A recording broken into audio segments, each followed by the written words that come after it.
First contact in the ER. Dr. Sarah Chen's fingers danced across the holographic display, reviewing patient charts during another quiet night shift at Frontier Medical Station Epsilon. The distant hum of life support systems and occasional ping of medical monitors created a peaceful symphony she'd grown accustomed to over her 3 years as chief of emergency medicine. Epsilon sat at the crossroads of 7 major space lanes, treating everything from routine trader ailments to the occasional diplomatic emergency. But nothing had prepared her for what was about to come through those doors. The emergency alert shattered the silence. Priority 1 incoming. Unknown vessel requesting emergency docking. Bio readings non-standard. Sarah's heart rate spiked. Priority 1 meant life or death. She grabbed her medical tablet and sprinted toward the emergency bay, her mind already racing through protocols for unknown species. The docking bay doors parted with a hydraulic hiss, revealing a sight that made her blood freeze. 3 massive figures stood in the airlock, their obsidian armor gleaming under the harsh medical lights. Carthani warriors. Every human knew about them. The apex predators of the galaxy, a species so powerful and advanced that most races simply stayed out of their way. Their mere presence on a station usually meant death was coming. But something was wrong. 2 of the warriors supported a third between them, purple blood seeping from beneath their companion's armor. "Help," the largest one growled, their translator making the word sound like gravel in a storm. "Our medicine fails." We heard, "Humans can heal without replacing." Sarah's medical training kicked in, overriding her fear. "Get him on the bed," she ordered, gesturing to the nearest trauma bay. The warriors moved with surprising grace despite their bulk, carefully laying their companion down. The injured Carthani's breathing came in ragged gasps, their naturally armored chest plates cracked to reveal vulnerable flesh beneath. "What happened?" Sarah asked, already running deep tissue scans. The readings were unlike anything she'd seen before, a unique biology that somehow merged elements of both reptilian and mammalian systems. "Training accident," the leader replied. "Energy weapon malfunction. Our healers. They only know replacement. We do not wish this." Sarah's hands moved quickly, administering broad-spectrum antibiotics calibrated for non-human biology while she assessed the damage. The energy weapon had burned through 3 layers of natural armor, but the underlying tissue structure wasn't too different from other species she treated. More importantly, she noticed something fascinating. The edges of the wound showed signs of natural healing attempting to begin. "I can help," she said firmly, "but I need to know. Your species has remarkable regenerative capabilities. Why come to us? Your medical technology is far more advanced than ours." The 2 standing warriors exchanged looks through their helmets. Finally, the leader spoke again. "Our weight is replacement. Injury means upgrade. But old stories say we once healed naturally. Some of us seek this path again." Understanding dawned. These weren't just patients. They were rebels against their own medical traditions. Sarah nodded, her fear completely replaced by professional focus. "I can work with your natural healing process, but I'll need your trust. Some of this will be experimental." "We trust," the leader said simply. "We watched your station. You heal all who come without judgment. This is why we chose here." For the next 3 hours, Sarah worked to save the injured warrior's life. She developed a hybrid approach on the fly, using human regenerative techniques to support and accelerate the Carthani's natural healing abilities.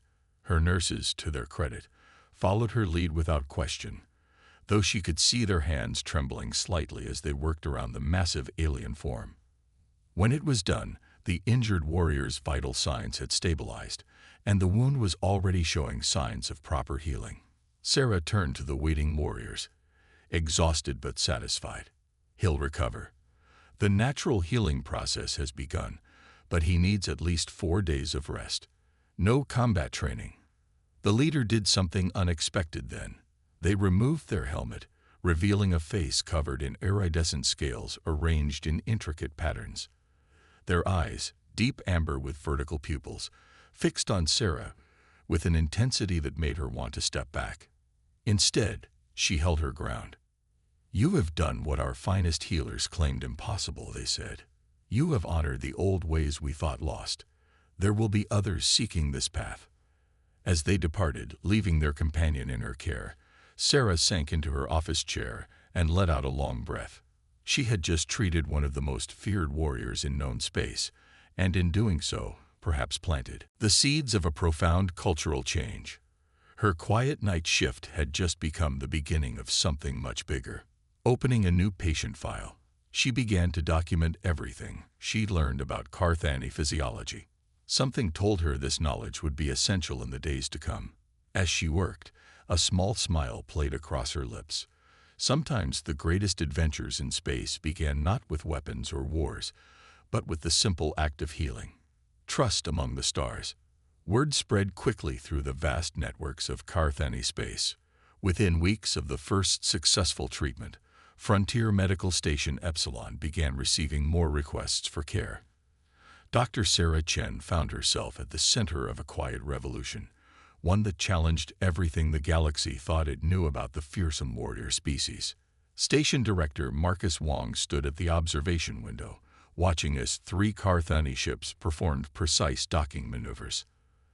"That's the 4th group this week," he noted, glancing at Sarah. "High Command is getting nervous about having so many of them on the station." Sarah continued reviewing her patient notes on her tablet. Their patients, Marcus. Nothing more, nothing less. She'd spent the last month developing new treatment protocols, combining human medical knowledge with what she was learning about Carthani biology. Did you know their natural armor can regenerate completely if given the right conditions?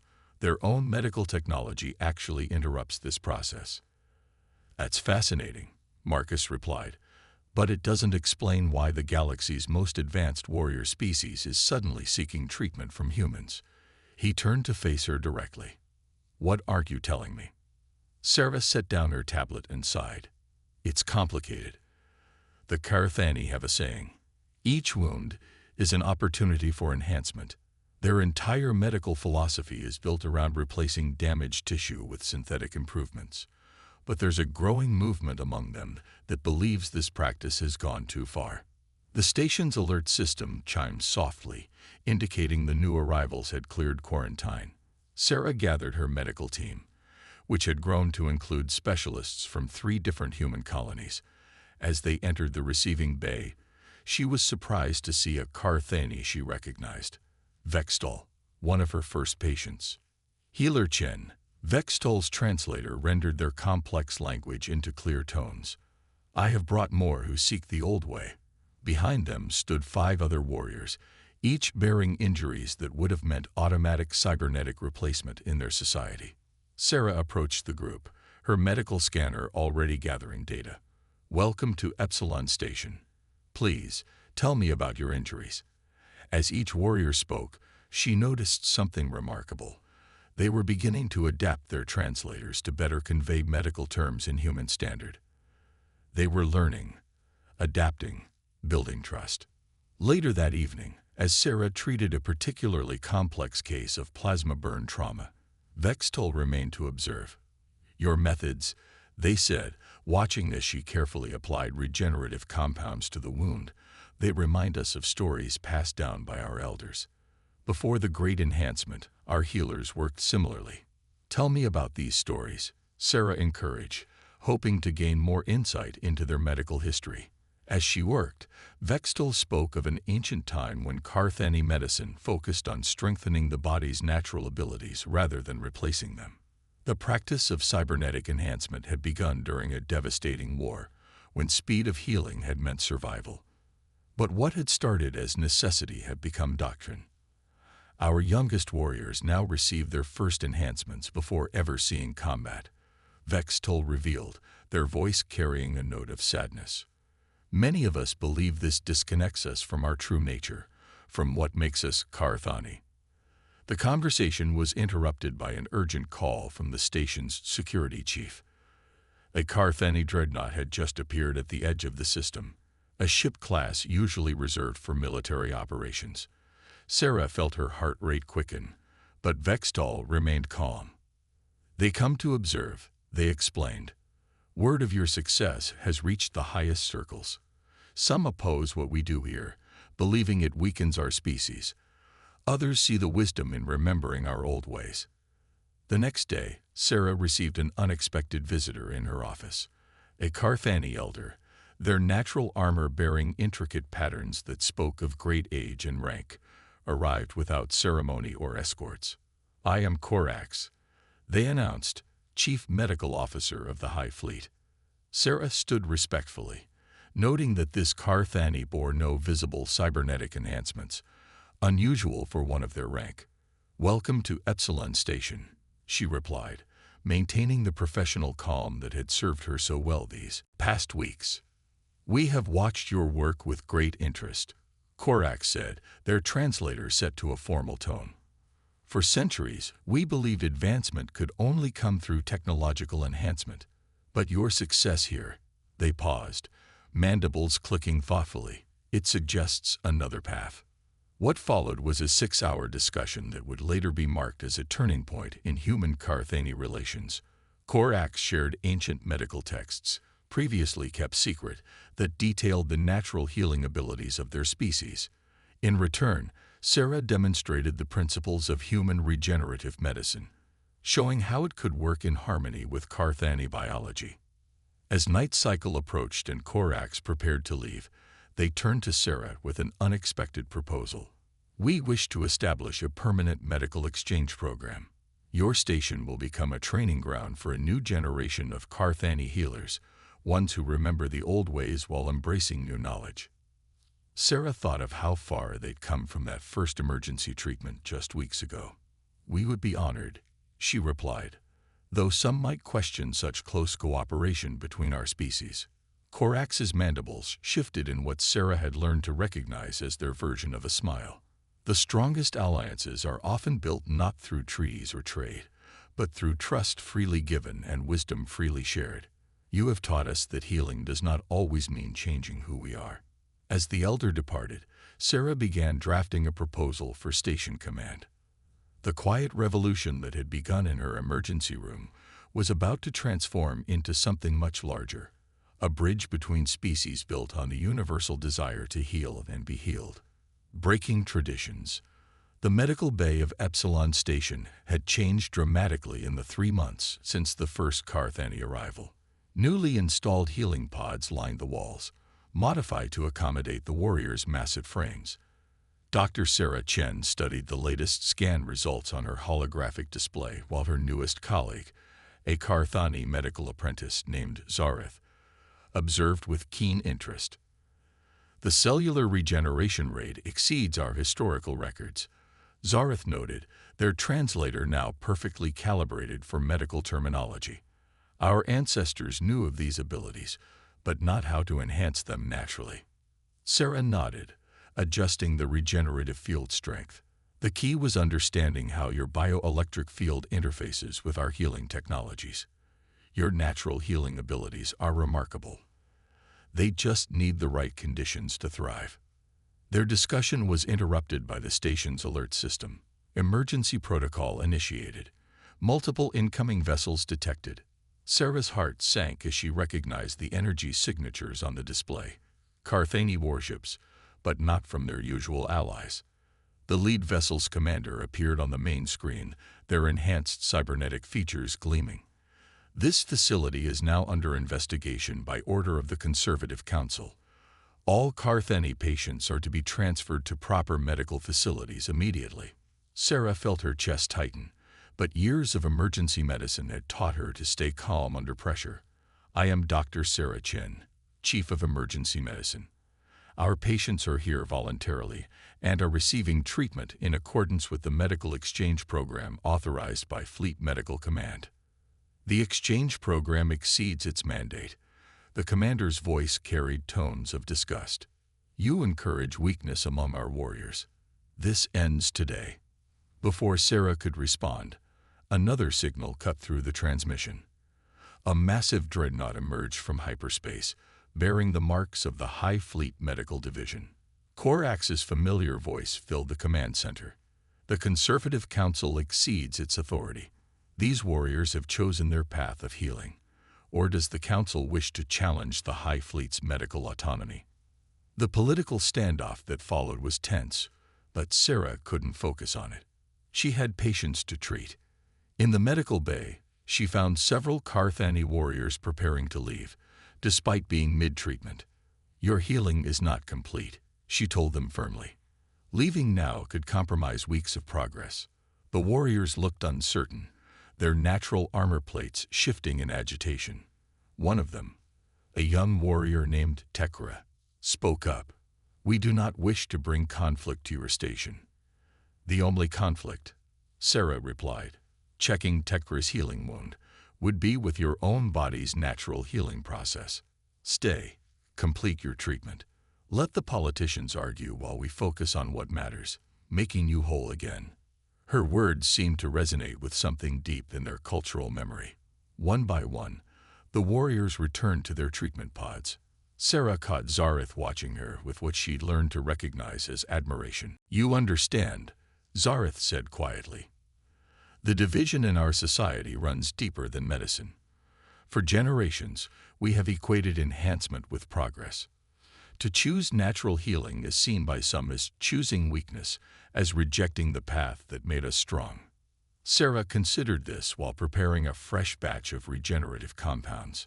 Strength comes in many forms. Sometimes, the strongest choice is to trust in your own body's wisdom rather than rushing to change it. The political crisis eventually resolved through a complex compromise. The Conservative Council would be allowed to send observers to study the human medical techniques, while the High Fleet maintained its authority over individual warriors' medical choices. But the real victory, Sarah knew, was happening on a smaller scale, one patient at a time. Later that night, as she updated patient records, Sarah received an unexpected message from one of her first Carthani patients. They had returned to active duty, passing all combat trials with unprecedented success. More importantly, their example had inspired others to question the automatic rush to cybernetic enhancement. "The old stories speak of a time when we were whole," the message read, "when our strength came from within, not from what we added to ourselves. You have helped us remember this truth, Healer Chen. Perhaps in helping us heal naturally, you have helped us heal something deeper in our society." Sarah shared the message with Zareth, who had become both student and friend. The Carthani medical apprentice was quiet for a moment before speaking. "In our oldest chronicles, there is a saying, 'True strength flows from the core of being.' For too long, we forgot this wisdom. But here, in this place of healing, we begin to remember." As if to emphasize the point, the medical bay sensors registered another group of incoming patients, more warriors choosing the path of natural healing over enhancement. But now, they would be greeted not just by human doctors, but by their own kind who had chosen to learn the healer's art anew. Sarah watched as Zareth prepared the treatment area with practiced efficiency. The sight of a Carthani healer working alongside human medical staff would have been unthinkable just months ago. Now it represented hope, not just for individual healing, but for bridging the divide between tradition and progress, between what was lost and what could be rediscovered. "Ready for another busy night?" Sarah asked, already knowing the answer. Zareth's translator conveyed their reply with a note of pride. "Always ready, teacher. There are many more who seek to remember the old ways, and perhaps in remembering, we will find new strength." The wounded fleet. The emergency alert blared through Epsilon Station at 300 hours, jerking Dr. Sarah Chen from her brief rest. Multiple casualties incoming. Battle damage reported. All medical personnel to emergency stations. Sarah was running before the announcement finished, her mind already shifting into crisis mode. "Status report," she called out as she entered the command center. Station Director Wang's face was grim. "Carthani patrol fleet engaged an unknown hostile force at the Centauri border. Heavy casualties. They're requesting our assistance specifically, refusing their own medical ships." Through the station's viewport, Sarah watched as 5 Carthani battlecruisers limped into dock, their hulls bearing the scars of intense combat. The casualty numbers scrolled across her medical display. 43 warriors critically injured, another 60 with moderate wounds. This would push their facilities to the limit. "Deploy all emergency teams," Sarah ordered, her voice steady despite the pressure building in her chest. "Activate the reserve healing pods and notify our Carthani medical apprentices. We'll need them all." The first warriors arrived in waves, their natural armor charred and broken by weapons Sarah had never seen before. Zareth, now a fully trained medical specialist, worked alongside her with precise efficiency. "Energy weapons," Zareth explained, examining a particularly severe wound. "They bypass our traditional defenses, burn deeper than normal weapons. Our standard regeneration protocols are failing." Sarah studied the unusual burn patterns, her mind racing. These weren't like the training accidents or combat injuries they'd treated before. These wounds actively resisted healing, as if designed specifically to counter Carthani biology. "We need to adapt," she decided, quickly adjusting the regenerative field harmonics. "Zareth, remember how we discovered their natural armor responds to specific electromagnetic frequencies? We need to amplify those frequencies, help their bodies overcome this disruption." For the next 12 hours, the medical bay became a crucible of innovation. Human doctors and Carthani healers worked in seamless coordination, developing new treatment protocols on the fly. Sarah found herself drawing on everything she'd learned about their unique biology, combining it with human medical techniques in ways never before attempted. In the midst of the crisis, a familiar face appeared. Corax, the High Fleet medical officer, arrived personally to observe their efforts. "These weapons," they said, watching as Sarah treated a particularly difficult case, "they were designed by those who know us well. They target not just our bodies, but our natural healing ability." Sarah's hands remained steady as she worked, but her mind raced with the implications. "Someone's trying to force you back to cybernetic enhancement," she realized. "Make natural healing impossible." Corax's mandibles clicked in agreement. "The debate over our medical future has grown heated. Some believe returning to natural ways makes us vulnerable. They would rather see us fully embrace artificial enhancement." A young warrior on the treatment bed stirred, their translator crackling with static as they spoke. "Better to die whole than live as a machine." The words hung heavy in the air, echoing the philosophical divide that had sparked this crisis. Sarah refocused on her work, adjusting the healing field's resonance. "You won't have to make that choice," she assured her patient. "We're learning, adapting, just as your bodies do. Natural healing can be just as resilient as any enhancement." As if to prove her point, the regenerative treatment began to take effect. The warrior's natural armor started to reform, stronger than before, incorporating elements of the healing energy in ways they hadn't seen previously. Sarah quickly documented the process, sharing her observations with the medical team. "Their bodies aren't just healing," she explained to Corax. "They're evolving, developing natural defenses against these new weapons. Each warrior we treat this way becomes more resistant to similar attacks." The implications weren't lost on the Carthani medical officer. Natural adaptation versus artificial enhancement, they mused. "Perhaps this attack has given us an answer we've been seeking." By the time the crisis peaked, Sarah's team had successfully treated 35 of the most critical cases. More importantly, they'd documented how the Carthani's natural healing abilities could be supported and enhanced without resorting to cybernetic replacement. Each recovered warrior became living proof that the old ways still held power. In the aftermath, as Sarah finally allowed herself to rest, she found Zareth reviewing the treatment data. "We've learned more in these 12 hours than in the past 3 months, the Carthani healer observed. "Our ancestors would be proud." Sarah smiled tiredly. "Knowledge often comes from crisis. The real question is what we do with it." A message from High Fleet Command arrived the next day. The attack had been traced to a splinter group of enhancement purists, determined to force their vision of evolution on all Carthani. But their plan had backfired spectacularly. Instead of proving the weakness of natural healing, they had demonstrated its remarkable adaptability. They sought to end the debate, Korax told Sarah during their final briefing. Instead, they have settled it. The High Fleet has officially recognized natural healing as our primary medical protocol. The path of enhancement will remain an option, but no longer our default response to injury. As Sarah watched the recovered warriors prepare to return to their ships, she noticed something remarkable. Their natural armor now bore subtle patterns that seemed to shimmer with traces of the healing energy they'd been exposed to. They had been changed by their experience, but not through artificial means, through their own body's wisdom and ability to adapt. Evolution, she murmured to herself, but on their own terms. A new protocol. 1 year after the first Carthani warrior sought treatment at Epsilon Station, Dr. Sarah Chen stood in the newly constructed Interspecies Medical Center, watching as the latest group of students filed into the lecture hall. The massive chamber had been specially designed to accommodate both human and Carthani physiology, a physical symbol of the changes that had transformed both societies. The incoming class represented something unprecedented. 20 human doctors and 15 Carthani healers, all here to learn from each other. Among them sat representatives from 3 other species who had heard about the success of natural healing techniques and sought to learn more.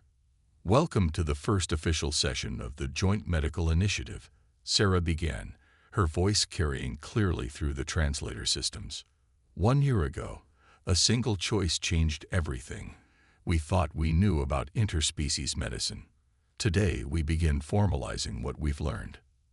Zareth, now Chief of Carthani Medical Sciences, stepped forward to join her. Our journey began with a question, they added. Can we honor our natural forms while still advancing our medical knowledge? The answer stands before you. The holographic display activated, showing detailed scans of Carthani biology. But these weren't ordinary medical images. They showed the remarkable adaptations that had occurred in those who had chosen natural healing over enhancement. Their armor had evolved, incorporating traces of the regenerative energies they'd been exposed to, creating a hybrid form that was both entirely natural and more resilient than any artificial enhancement. Nature, Sarah explained, given the right support, proves more innovative than any artificial system. Each species carries within itself the potential for extraordinary healing. Our role is not to replace these natural systems, but to understand and enhance them. The lecture was interrupted by an incoming transmission from High Fleet Command. Korax's familiar face appeared on the main screen, their aging features now bearing the subtle shimmer of natural adaptation rather than cybernetic enhancement. Honored healers, they addressed the gathering. Today marks more than the beginning of a training program. The High Council has just ratified the Healing Accords, a formal agreement establishing natural healing rights for all Carthani. More importantly, we are opening our ancient medical archives to be studied alongside human medical knowledge. A murmur of excitement passed through the audience. The Carthani medical archives were legendary, containing thousands of years of biological research that had been sealed away during the rise of enhancement technology. Access to this knowledge, combined with modern human medical techniques, promised to revolutionize healing across the galaxy. Sarah felt a deep sense of satisfaction as she watched her students, human and Carthani alike, begin their first collaborative exercise. They were analyzing case studies from the past year, learning from both the successes and the challenges they'd faced. During the lunch break, she found herself in her office with Zareth and Station Director Wang, reflecting on how far they'd come. Did you ever imagine, Wang asked, when that first warrior showed up in our emergency room, that we'd end up here? Sarah smiled, remembering the fear and uncertainty of that night. The funny thing about healing, she replied, is that it never just affects the body. Real healing transforms everything it touches. Zareth nodded in agreement. In our oldest texts, there is a prophecy about a time when the Carthani would rediscover their true strength. Many interpreted this as a prediction of greater technological enhancement. Now we understand. True strength comes from remembering who we are, not from changing it. A soft alert chimed, signaling the arrival of new patients. Through the observation window, They watched as a mixed team of human and Carthani medical staff worked together seamlessly, their movements choreographed by months of shared experience. "You know what impresses me most," Wong observed. "It's not just the medical breakthroughs. It's how this has changed both our societies. The Carthani are seen differently now, not just as warriors, but as healers. And humans, well, we've proven that sometimes the most advanced solution isn't always the best one." Sarah's tablet chimed with an incoming message, more requests from other species seeking to join the program. The success of natural healing techniques with the Carthani had sparked a galaxy-wide renaissance in medical thinking. Species that had been rushing toward artificial enhancement were now re-examining their own natural healing capabilities. "We're going to need a bigger station," she joked, but the pride in her voice was evident. That evening, as the first day of classes wound down, Sarah took a moment to update the medical logs that had started with that first emergency treatment. What had begun as a desperate gamble by a few warrior traditionalists had grown into a movement that was reshaping galactic medicine. A new group of Carthani warriors had just arrived at the station. But unlike that first night, they weren't seeking emergency treatment. They were here to learn, to understand their own biology better, to become healers themselves. Their massive frames, once intimidating, now moved with a gentleness that spoke of their new calling. "The strongest healing," Sarah wrote in her final log entry of the day, "comes not from changing who we are, but from remembering who we were meant to be." Sometimes the most advanced civilization in the galaxy needs a reminder that progress doesn't always mean replacement. Sometimes it means returning to our roots, but with new understanding. As she finished writing, she heard the familiar sound of the emergency alert. Somewhere out in the vast expanse of space, someone needed help. But now, they wouldn't face it alone.